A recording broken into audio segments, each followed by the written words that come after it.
ये कहानी बहुत पहले की है। एक बौद्ध भिक्षु और उनका शिष्य धर्म प्रचार के लिए गांव गांव घूमा करते थे। एक बार वो धर्म प्रचार करने के लिए किसी गांव में गए थे। उनके वहां पर पहुंचते ही अचानक बहुत तेज बारिश शुरू हो जाती है। ये वर्षा बंद होने का नाम ही नहीं ले रही थी। ये वर्षा इतनी तेज थी कि वो बौद्ध भिक्षु और उनका शिष्य इस वर्षा में पूरी तरह से भीग जाते हैं। वर्षा इतनी भीषण थी कि उसके रुकने के कोई आसार ही नजर नहीं आ रहे थे। तभी वो बौद्ध भिक्षु और उनका शिष्य कुछ दिन उसी गांव में ठहरने का फैसला करते हैं। वर्षा रुकने के बाद वो दोनों उसी गांव में एक कुटिया बना लेते हैं और उसी गांव में रहने लगते हैं। वो रोज उस गांव में धर्म का प्रचार करने लगे।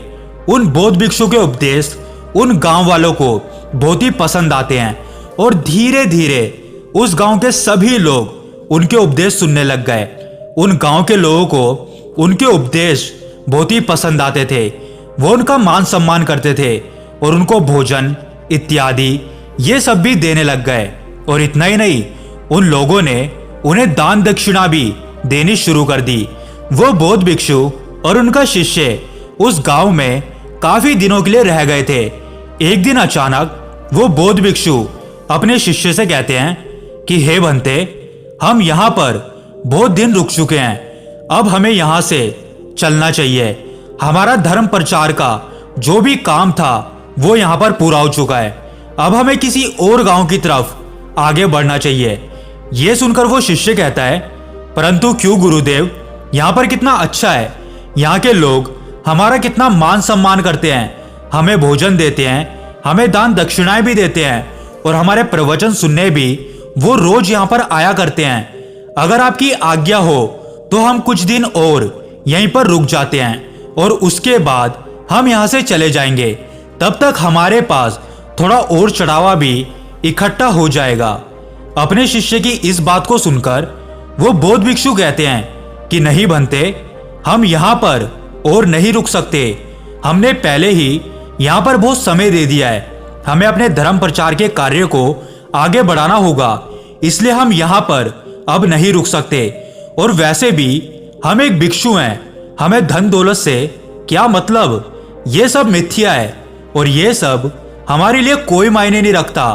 हमें तो भिक्षा मांगकर ही खाना है। हमारे अंदर इन सब के लिए कोई भी मोह नहीं होना चाहिए। हमारा कर्तव्य है कि हम केवल त्याग के मार्ग पर चले, सत्य के मार्ग पर चलें। धन से हमें कोई भी मतलब नहीं।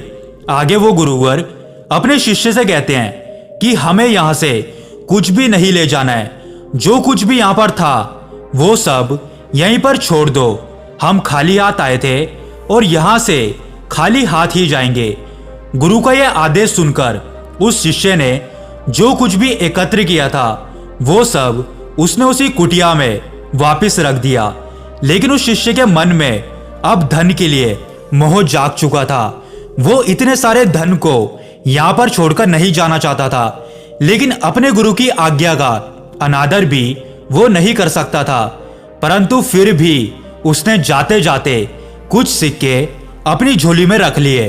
आगे चलते चलते उन्हें मार्ग में एक नदी मिलती है और जिस गांव में उन्हें जाना था उस गांव के लिए उन्हें इस नदी को पार करना ही था। वो दोनों जब उस नदी के तट पर पहुंचते हैं तो उन्हें वहीं पर एक नाव वाला उपस्थित मिलता है। उस नाव वाले ने उन बौद्ध भिक्षु से कहा कि यदि आप इस नदी को पार करना चाहते हैं तो मैं आपको करवा सकता हूं और मैं सभी गांव वालों से नदी पार करवाने के 2 रुपए लेता हूं।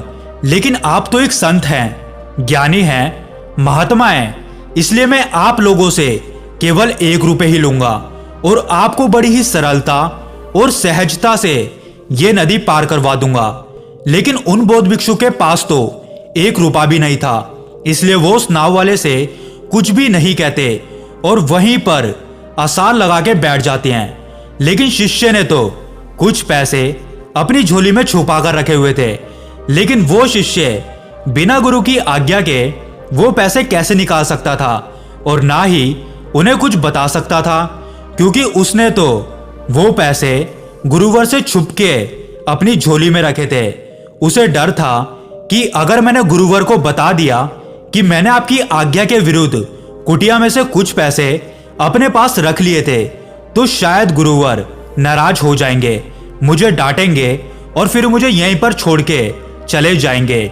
जिस कारण वो शिष्य अपने गुरुवर से कुछ भी नहीं कहता और उन्हीं के साथ वहीं पर बैठ जाता है। वो शिष्य देखना चाहता था कि गुरुवर अब बिना पैसों के इस नदी को पार कैसे करेंगे, परंतु वो बौद्ध भिक्षु तो वहां पर इसलिए बैठे थे ताकि इस तरह से बैठा हुआ देखकर उस नाव वाले को उन पर दया आ जाए और वो बिना पैसों के ही उन्हें इस नदी को पार करवा दे, या फिर गांव से कोई भक्त आएगा जो उन्हें दान दक्षिणा देगा जिससे वो इस नदी को पार कर सकेंगे।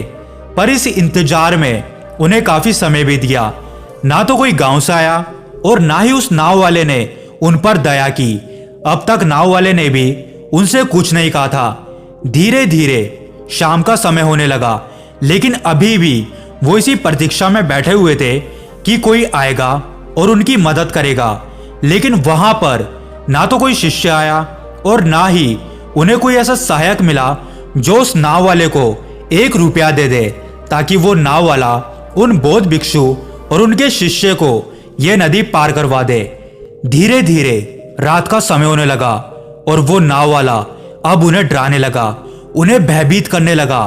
वो उनसे कहता है कि गुरुवर, अगर आप इसी तरह यहाँ पर बैठे रहे तो यहाँ पर बैठना खतरे से खाली नहीं है। आप लोगों को नहीं जाना तो कोई बात नहीं, आप लोग गांव वापस लौट जाइए, लेकिन इस समय आपको यहाँ पर नहीं रुकना चाहिए क्योंकि ये जगह बहुत ही खतरनाक है। आप दोनों के लिए ये जगह बिल्कुल भी उचित नहीं है, इसलिए बेहतर यही होगा कि या तो आप गांव वापस लौट जाइए या फिर मुझे 1 रुपया दे दीजिए ताकि मैं आपको ये नदी पार करवा सकूं, जिसके बाद आप भी एक सही स्थान पर पहुंच जाएंगे।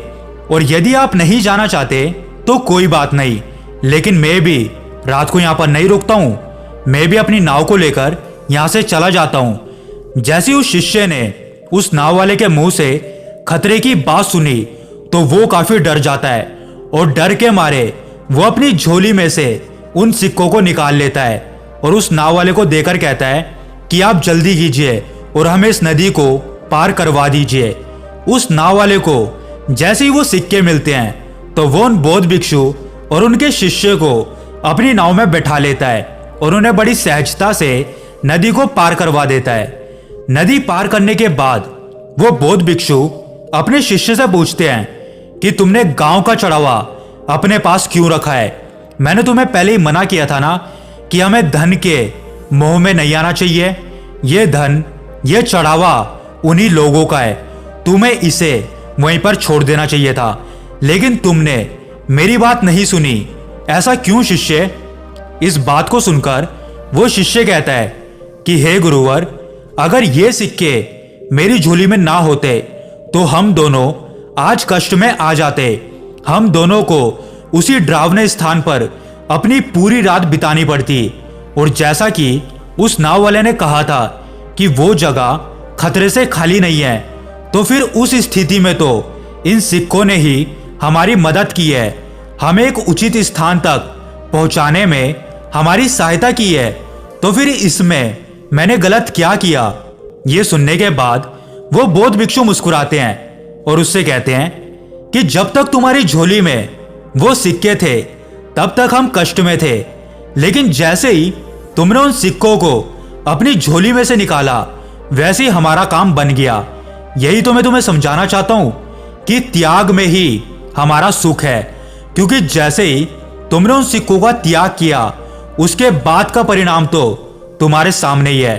इतना कहकर उन बौद्ध भिक्षु ने बाकी के बचे हुए सिक्के गरीबों में दान करवा दिए और अपनी राह पर आगे चल पड़े। दोस्तों, इसी प्रकार हमारा ये जीवन भी है। हमारे सामने जो भी परिस्थितियां आती है, हम उन परिस्थितियों को पीछे नहीं छोड़ पाते और पूरे जीवन भर उन्हें साथ लेकर चलते रहते हैं। हम उन समस्याओं को हल करने की कोशिश ही नहीं करते। हम ये सोचते हैं कि ये समस्याएं आगे चलकर खुद ब खुद हल हो जाएगी, लेकिन ऐसा नहीं होता। हम भले ही उन समस्याओं को कल पर टालते रहते हैं, लेकिन वो समस्याएं हल होने की जगह और बढ़ती जाती है और फिर हम उन समस्याओं के बोझ तले कुछ इस तरह से दबे रह जाते हैं कि हम चाहे कितनी भी आगे बढ़ने की कोशिश कर लें, लेकिन वो समस्याएं हमें पीछे खींच ही लेती है। हम चाहे कितने भी हाथ पैर मार लें, कितनी भी मेहनत कर लें, कितना भी पसीना बहा लें, लेकिन जब तक वो बोझ हमारे ऊपर है तब तक हम ज्यादा आगे नहीं जा सकते। और जब हम थक जाते हैं तो फिर वो समस्याएं हमें वापस घेर लेती हैं। जिस प्रकार उस शिष्य ने अपनी झोली में से उन सिक्कों को निकालकर अपनी समस्या का समाधान किया, ठीक उसी प्रकार हमें भी अपने जीवन में उन समस्याओं को निकालकर फेंक देना चाहिए जो हमारी रुकावट का कारण बनी हुई है। हमें उनका डर कर नहीं बल्कि डट कर सामना करना चाहिए, क्योंकि आज नहीं तो कल आपके जीवन में जो भी समस्याएं हैं उनका समाधान जरूर निकलेगा और एक एक करके आपका बोझ कम होता जाएगा और आप अपने जीवन में खुशी खुशी आगे बढ़ सकेंगे। दोस्तों, उम्मीद करते हैं कि आज की इस कहानी की जो सीख थी वो आप समझ गए होंगे। अगर आप आगे भी ऐसी कहानियां सुनना चाहते हैं तो हमारे इस चैनल को सब्सक्राइब करके जरूर जाएं।